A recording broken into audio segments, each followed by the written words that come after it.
Hello physicists, and welcome back to another video. Today we're going to be talking about slope. What is it? What is it visually? We're going to take a look at how we can identify the slope of a line or a function in a graph, and we are going to explain slope mathematically through its formulas. Then we're also going to take a look at a couple ways to find the slope. Okay, so let's first take a look at what slope is. So to do that, we're going to go over here to this graph. And I'm going to draw a few lines. We're going to talk about the slope of these lines. So I'm going to start with a line that looks like this. I'm going to start with a line that looks like that, and a line that looks like that, each different colors, okay? So let's talk about the slope of these different lines. So we know that some of these lines are going to be higher slopes than the others, right? How do we know that? Well, it's all about the incline, right? The more inclined our line is, the higher the slope is. So green over here is going to be the highest, green is going to be the highest slope out of all of these because it has the highest incline, okay? So green has the highest incline, blue is in the middle, and then red is the most flat. So visually, it's really easy to tell which line has a higher slope and which line has a lower slope just by looking at how inclined it is. Now, all these slopes are positive, meaning as we go from left to right, the y value increases, all right? The y value is increasing as we go from left to right. Meanwhile, we could have a line with a negative slope that, that's not a line. A line with a negative slope that looks like this, okay? This is an example of a line that would have a negative slope, as the incline of the line is slanted down towards the right, meaning that as we go from left to right on the x-axis, we are decreasing in our y values, all right? So let's try and calculate a few of these slopes, and to do that, we're going to use the mathematical formula for slope. So slope, we often use the letter m to represent slope. So over here on the left-hand side of my screen, I'm writing m for slope, and that's equal to rise over run.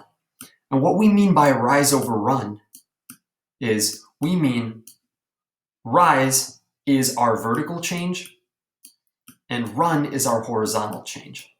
Okay? And so another way to look at it is we're taking a look at the change in the y value over the change in the x value over a given interval.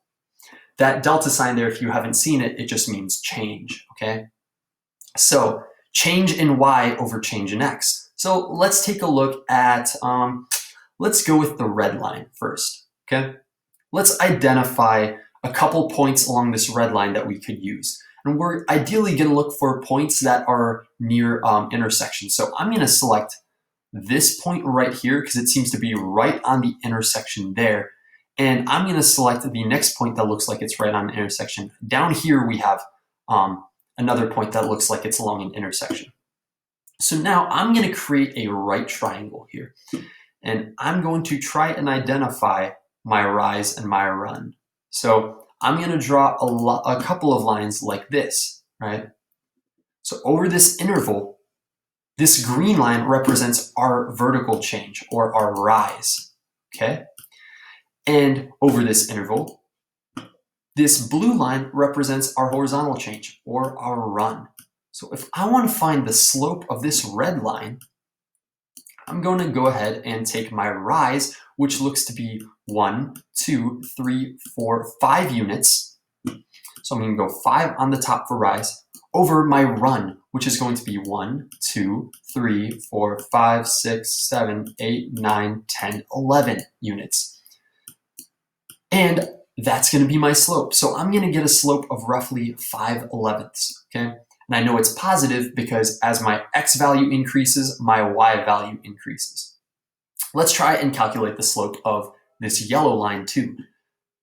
Here we have what looks like a pretty good point, and here we have a pretty solid point. So What is my rise? Well, my rise seems to be about 2 units, and my run also seems to be about 2 units over this interval, okay, going from the first point to the second point. So here, my slope would be 2 units over 2 units, and it's negative because our slope is pointed downwards towards the right. As our x values increase, our y values decrease, okay? And ultimately, we are going to get a slope that is equal to -1 because, as we know, -2 over 2 simplifies to -1, okay? Now, let's take a look at a couple of exceptions to slope. One such exception to slope is if we have a vertical up and down line, right?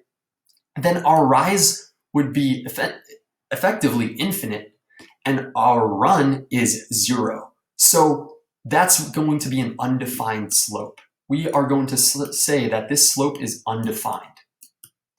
Okay, this slope is undefined because it's infinity divided by 0. And you can't divide by 0, it's undefined. Meanwhile, if we have a perfectly horizontal line, then our rise is 0 this time. And our rise, 0 over any run, it doesn't matter what our run is, 0 divided by anything is going to be 0. So our slope for a horizontal line is going to be exactly 0. Cool. All right, so now let's take a look at a couple ways to find slope mathematically if we are not given a graph like this. If we are just given either 2 points along the line or an equation, okay? If we find 2 points along a line, then we can find the slope of that line. And if we are given the equation of a line, we can also find the slope of that line. So let's start with 2 points. Let's say we are given the points 1, 2, and 5, 9. Okay? 1, 2, and 5, 9. That's an ugly 9, but bear with me here.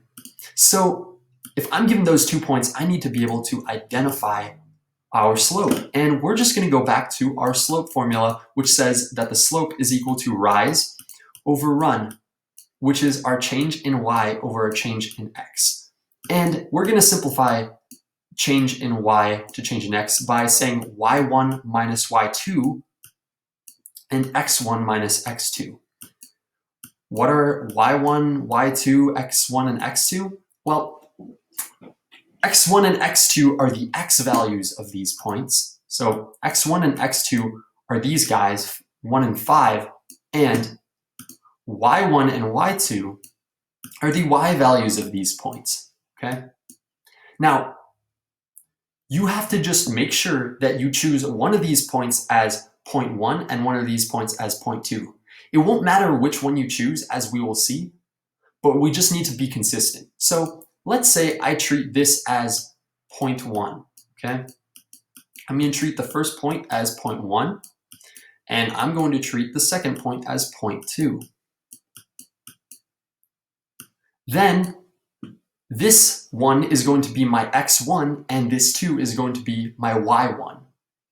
This 5 is going to be my x2, and this 9 is going to be my y2, okay? These 1s and 2s stand for the y value from point 1, the y value from point 2, the x value from point 1, and the x value from point 2. So let's go ahead and plug our numbers into the formula. So y1 is equal to 2, and y2 is equal to 9. Okay? x1 is equal to 1, and x2 is equal to 5. So we're going to get -7 on top. 2 minus 9 is -7, and we're going to get -4 on the bottom. And -7 divided by -4 is just going to be equal to 7/4. Okay? That's our final answer, and that is our slope for a line that contains these 2 points. Now, let's say I decide to mess around and make this point 2 and this point 1. Is it still going to work? I just told you it is, so let's go ahead and take a look. So I'm going to plug my numbers in the opposite way. So I'm going to say that y1 is now 9 and y2 is now 2. And then, just the same as before, x2 is now 1, and x1 is now 5, okay? And so we're going to get a final answer of 7 on the top and 4 on the bottom. And then we see that our answers are exactly the same. All right, so let's do one more example. How are we going to find the slope of an equation?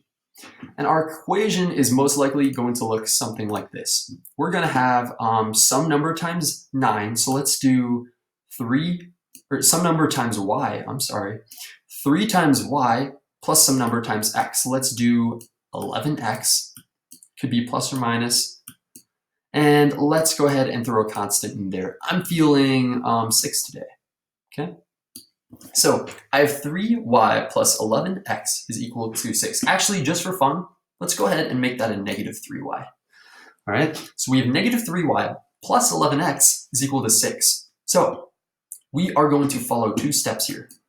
The first step is very simple if you've watched my other videos. We're going to solve for y. And when I mean solve for y, we're going to mess with this equation so that y is the only thing on one side of the equation. One side of the equation is going to be just y. And we're going to see what everything else looks like. Okay? So one thing that we need to do is we need to eliminate the terms, as always. So you have 3 terms in this equation, and we want to make sure that this term that contains y is the only term on this side of the equation. So to do that, we're going to subtract 11x from both sides of the equation. We are taking care of our addition and subtraction first. Because it's a positive 11x, we're going to subtract 11x.